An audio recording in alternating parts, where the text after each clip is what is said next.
One should hold one's body, neck, and head erect in a straight line, and stare steadily at the tip of the nose.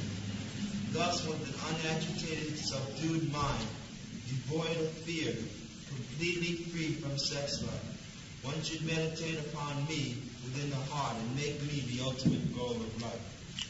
This is the process. First of all, you have to select a nice place, solitary place, and you have to execute alone. Not that you go to a yoga class and pay your fees and make some gymnastics and come back home and do all nonsense. You see? Don't be entrapped by all these ridiculous things. You see? Simply, such society, I can declare, is the society of the cheaters and the cheated. You see? Here is the practice. Here you can see, and spoken by the supreme authority, Krishna. Is there any person better yogi than Krishna? Here is the authoritative statement that you have to practice like this. Now, one should hold one's body. First of all, you have to select your place, holy place, alone, and special seat. Then you have to sit straight like this. One should hold one's body, neck and head erect, a straight line. This is the yoga process. These things help to concentrate the mind. That's all. But the real purpose of yoga is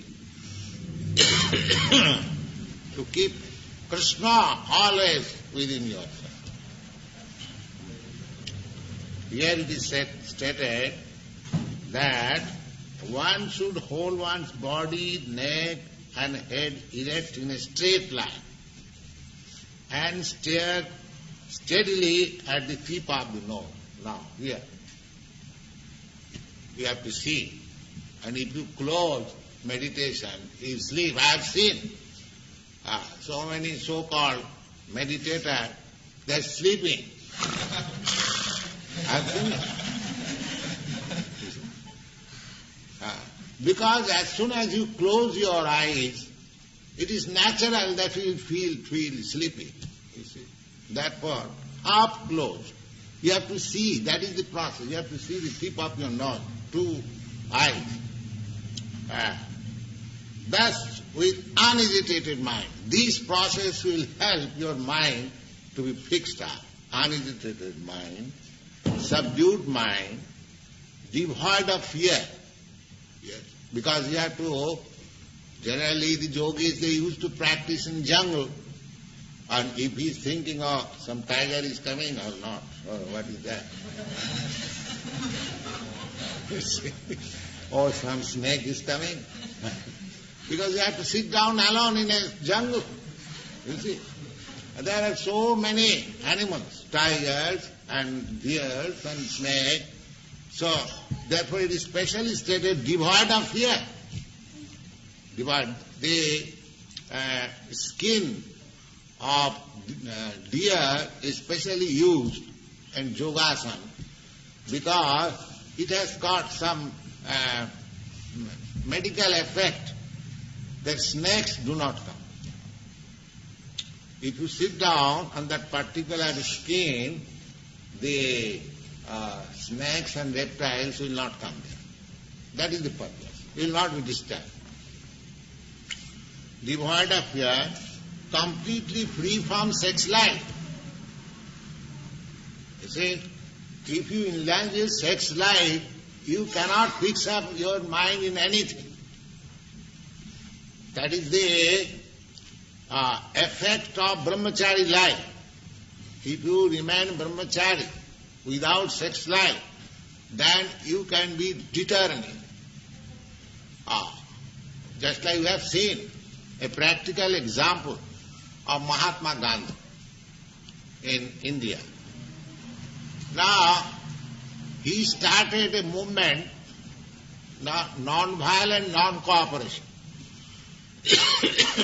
The moment the fight was declared against the powerful British Empire, just see, and he determined that I shall fight with the Britishers non-violent, without any weapon, because India was dependent, there was no weapon.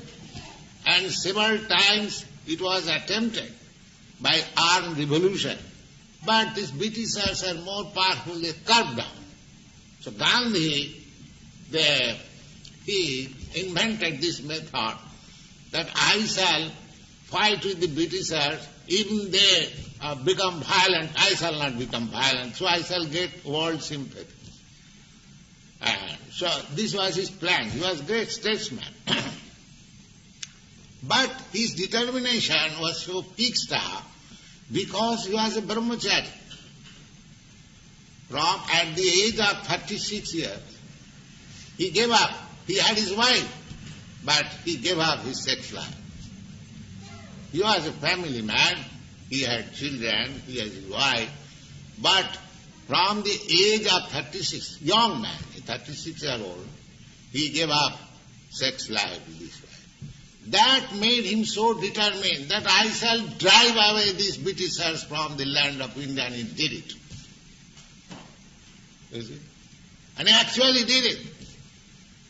So, controlling the sex life, to refrain from sex life is so powerful.